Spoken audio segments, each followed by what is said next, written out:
आज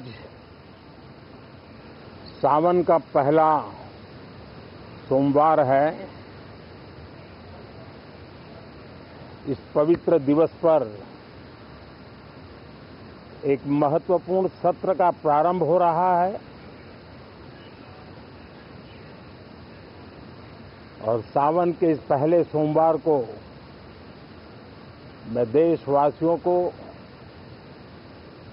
बहुत बहुत शुभकामनाएं देता हूं। आज संसद का मानसून सत्र का भी आरंभ हो रहा है। देश बहुत बारीकी से देख रहा है कि संसद का यह सत्र सकारात्मक हो,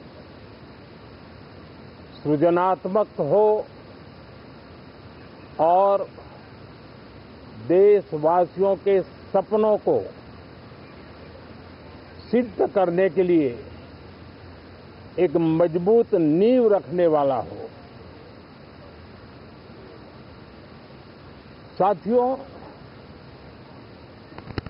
भारत के लोकतंत्र की जो गौरव यात्रा है उसमें ये एक महत्वपूर्ण पड़ाव के रूप में मैं देख रहा हूं। व्यक्तिगत रूप से मुझे भी, हमारे सभी साथियों को भी ये अत्यंत गर्व का विषय है कि करीब 60 साल के बाद कोई सरकार तीसरी बार वापस आए और तीसरी पारी का पहला बजट रखने का सौभाग्य प्राप्त हो। ये भारत के लोकतंत्र की गौरव यात्रा की अत्यंत गरिमापूर्ण घटना के रूप में देश इसे देख रहा है। ये बजट सत्र है। मैं देशवासियों को जो गारंटी देता रहा हूं, क्रमशः रूप से उन गारंटियों को जमीन पर उतारना, इस लक्ष्य को लेकर के हम आगे बढ़ रहे हैं। ये बजट अमृतकाल का एक महत्वपूर्ण बजट है। हमें 5 साल का जो अवसर मिला है, आज का बजट हमारे उन 5 साल के कार्य की दिशा भी तय करेगा और ये बजट 2047 जब आजादी के 100 साल होंगे तब विकसित भारत का जो हमारा सपना है, उस सपने को पूरा करने की मजबूत नींव वाला बजट लेकर के हम कल देश के सामने आएंगे। हर देशवासी के लिए एक गर्व की बात है कि भारत बड़ी इकोनॉमी वाले देशों में सबसे तेज गति से आगे बढ़ने वाला देश है। गत 3 वर्षों में लगातार 8% ग्रोथ के साथ, 8% ग्रोथ के साथ हम आगे बढ़ रहे हैं, हम ग्रो कर रहे हैं। आज भारत में पॉजिटिव आउटलुक, इन्वेस्टमेंट और परफॉर्मेंस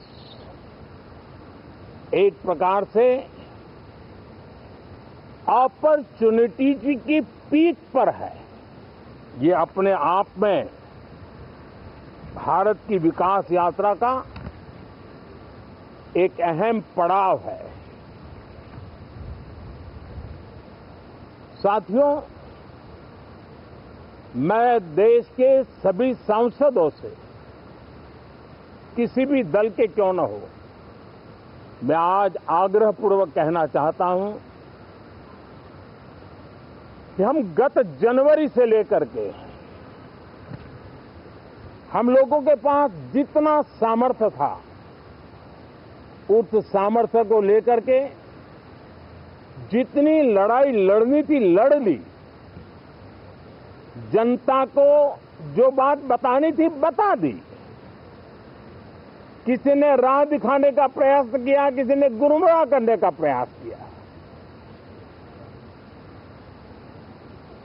लेकिन अब वो दौर समाप्त हुआ। देशवासियों ने अपना निर्णय दे दिया। अब चुने हुए सभी सांसदों का कर्तव्य है, सभी राजनीतिक दलों की विशेष जिम्मेवारी है कि हमने दल के लिए जितनी लड़ाई लड़नी थी लड़ ली। अब आने वाले 5 वर्ष के लिए हमें देश के लिए लड़ना है, देश के लिए जूझना है, एक और नेक बनकर के जूझना है। मैं सभी राजनीतिक दलों से भी कहूंगा कि आइए हम आने वाले 4 साढ़े 4 साल दल से ऊपर उठ करके सिर्फ और सिर्फ देश को समर्पित होकर के संसद के इस गरिमापूर्ण मंच का हम उपयोग करें। जनवरी 29 जब चुनाव का वर्ष होगा, आप उसके बाद जाइए मैदान में, सदन का भी उपयोग करना है कर लीजिए। वो 6 महीने जो खेल खेलने खेल लीजिए, लेकिन तब तक सिर्फ और सिर्फ देश के गरीब, देश के किसान, देश के युवा, देश की महिलाएं, उनके सामर्थ्य के लिए, उनको एम्पावर करने के लिए जन भागीदारी का एक जन आंदोलन खड़ा कर करके 2047 के सपने को पूरा करने के लिए हम पूरी ताकत लगाए। मुझे आज बहुत दुख के साथ कहना है कि 2014 के बाद कोई सांसद 5 साल के लिए आए, कुछ सांसदों को 10 साल के लिए मौका मिला, लेकिन बहुत से सांसद ऐसे थे जिनको अपने क्षेत्र की बात करने का अवसर नहीं मिला, अपने विचारों से संसद को समृद्ध करने का अवसर नहीं मिला, क्योंकि कुछ दलों की नकारात्मक राजनीति ने देश के संसद के महत्वपूर्ण समय को एक प्रकार से अपनी राजनीतिक विफलताओं को ढांकने के लिए दुरुपयोग किया है। मैं सभी दलों से आग्रहपूर्वक कहता हूं कि कम से कम जो पहली बार सदन में आए हैं, ऐसे बहुत बड़ी संख्या में हमारे माननीय सांसद हैं और सभी दल में है, उनको अवसर दीजिए, चर्चा में उनके विचारों को प्रकट करने का मौका दीजिए, ज्यादा से ज्यादा लोगों को आगे आने का अवसर दीजिए। और आपने देखा होगा कि पार्लियामेंट के नए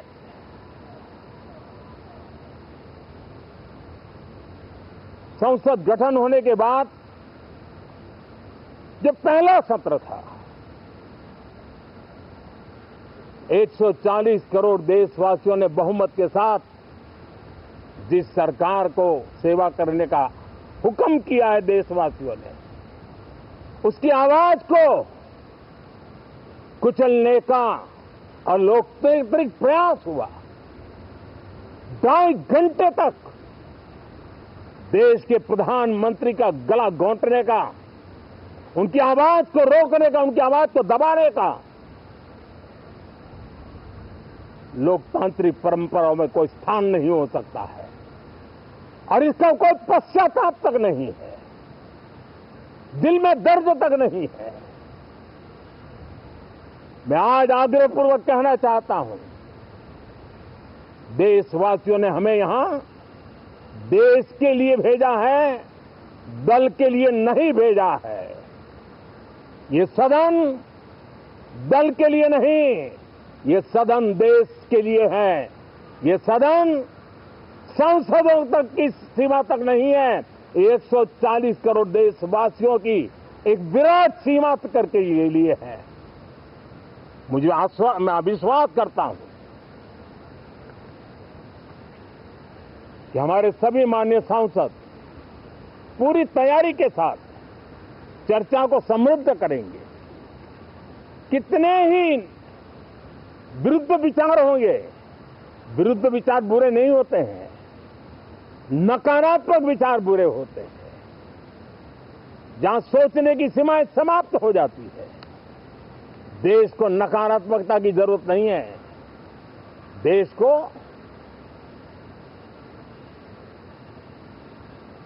एक विचारधारा, प्रगति की विचारधारा, विकास की विचारधारा, देश को नई ऊंचाइयों पर ले जाने वाली विचारधारा से हमें आगे बढ़ाना होगा। मैं पूरा ही आशा करता हूं कि हम लोकतंत्र के इस मंदिर का भारत के सामान्य मानवीय की आशा आकांक्षाओं को पूर्ण करने के लिए सकारात्मक रूप से उपयोग करेंगे। बहुत बहुत धन्यवाद साथियों।